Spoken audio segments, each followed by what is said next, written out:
Okay, so you're thinking about doing crochet. Before you even start, let me talk a little bit about yarn and hooks and equipment and the things that you'll need and the things you can just get away with. First of all, let's talk a little bit about yarn. Yarn comes in all sizes. It comes in this size, it comes in this size, it comes in this size. This is even a little thinner, but they also say it's the same size as this. And then there's stuff that's really thin. Yeah, I bought this practically sight unseen. I'm not quite sure what I'm going to do with it. Each type of yarn takes a different size of hook. And I have a whole bunch of hooks here. But I recommend for beginners, use a solid worsted weight that's in between, something like this. And this is called variegated, okay? They call it something else. Gradient. Okay, well, variegated gradient. It means it's two different, it's more than one color in one skein. Okay, yeah, these are all, okay, this is called a ball of yarn because I had wound it. These are called skeins. This is, they call it something else, but cupcake or I don't know. Anyway, they come in different ways, but the most important thing for you to look for, okay, take this off of here. All right, see this all right there? That says 4. It tells you what size of knitting needles, and it also tells you what size hook, okay? And this one recommends an I hook. Now, actually, an H would probably do. So I tell folks, you know what, try it out. You might want a different size hook. I have a project I'm working for. They recommend a Q hook. I'm using an M. Oh, and by the way, we're not calling them A, B, C, D, E, F, G, H, I, J, K, L, M, N, O, P anymore. They're going by millimeters, which is fine as long as you remember, which I don't. I have to go, And they actually, if you see a package, you can actually buy things so you can stick it. Well, here's one kind of hook. You can stick your hook in and see what size it really is. I have to do that with my knitting needles. I don't knit much. It takes too long. And you know what? It's a lot harder to fix. Crocheting, on the other hand, I make mistakes all the time. Nobody ever sees them but me. I mean, I don't see them. Let me show you. That's just a sampling of my hooks, all sorts of different kinds. But one thing about a hook, okay, let's say you're starting off with something like this. You've got an H hook. Your stitches are coming out beautiful. Don't lose the hook. Now, I know they're supposed to all be exactly the same. I don't think I'd take that chance. I try very hard. I have switched hooks in midstream. I haven't had a problem yet, but you just never know. But here are the hooks. Here's a nice little case. But you know what? A baggie will do. Now, so you need hooks, you need yarn. The one other thing, where did I put those? I know I brought them downstairs. They're called stitch markers. And I did bring them downstairs, but oh, here they are.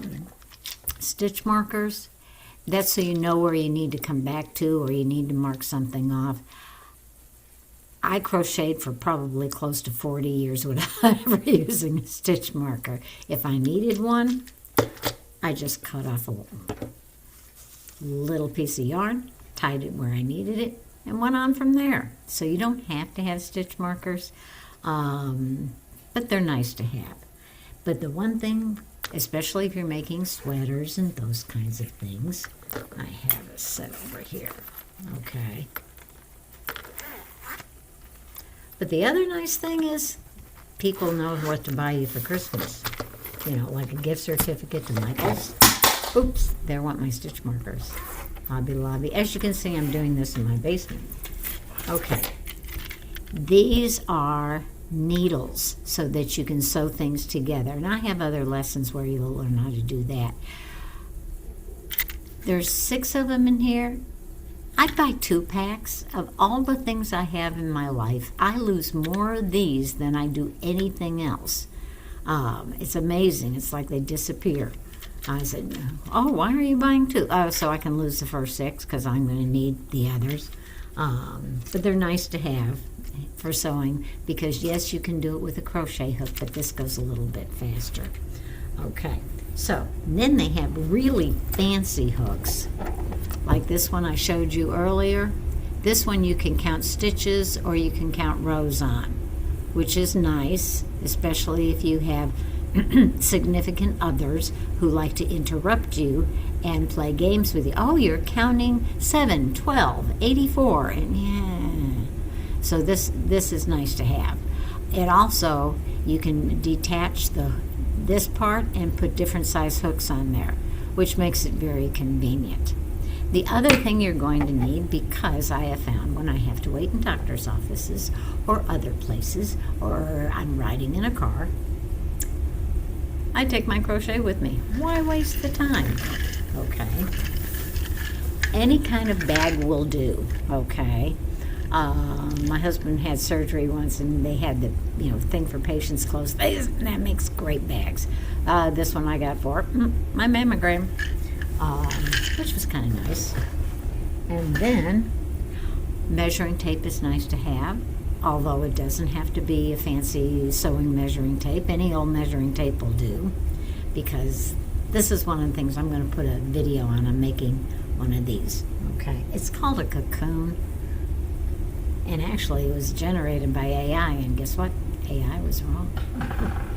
This kind is very, very nice. Now, they're kind of expensive, but the one thing nice about these is if you're working on more than one thing at a time, which I often do, and if you do a project where you use, and yes, this happens, I didn't know this until recently, where you use 2 strands. Come on. Where's this coming out of? Oh, there it is. Oh, come on. I don't know where it's coming from. Anyway, where you use 2 strands of yarn at the same time, okay? Makes a really neat effect, okay? So, but you don't have to spend a lot of money, okay? If you go to a thrift store, you're going to find yarn there. People get rid of their own old yarn. So it's nice to have that to practice. Not usually get rid of hooks, but most hooks are fairly cheap, okay? And they come in all sorts of varieties. As you can tell from my set, I have plastic ones, I have metal ones, I have ones that are ergonomic. And I actually thought I would hate it, but it was okay. I've got some more over here. I've got some that are really big. I've got some that are really small. Yeah, you won't catch me using a E. Let's see, E, D, C, B, or A. Not on your life. Because the older I get, the bigger I want it. But here's some of the differences in the yarn types. This fine stuff is going to take me a long time to make whatever it is I'm making, because your stitches are going to be real tiny. This one won't take me as long, but it's going to be more expensive to do. I don't know why, because I guess you're going to pay by the weight. The other thing you need to know is the amount of yardage, okay? I like to come up with patterns that have dimensions as opposed to rows and stitches, because your stitches are going to be different than my stitches, than my next door neighbor, than anybody else's, because our tension is always different. So yeah, go by dimensions. Sometimes a pattern will tell you, you need A, B, C, and D different yarns, and you can say, I'm just going to make it one color, I don't care, or I've got variegated or something like that. Now you need to count the yardage, okay? Go by and weight, because you want it to have, like, let's say I wanted white to go with this. I'm making an edging or something. Then I want to look for a 4, okay, that looks the same.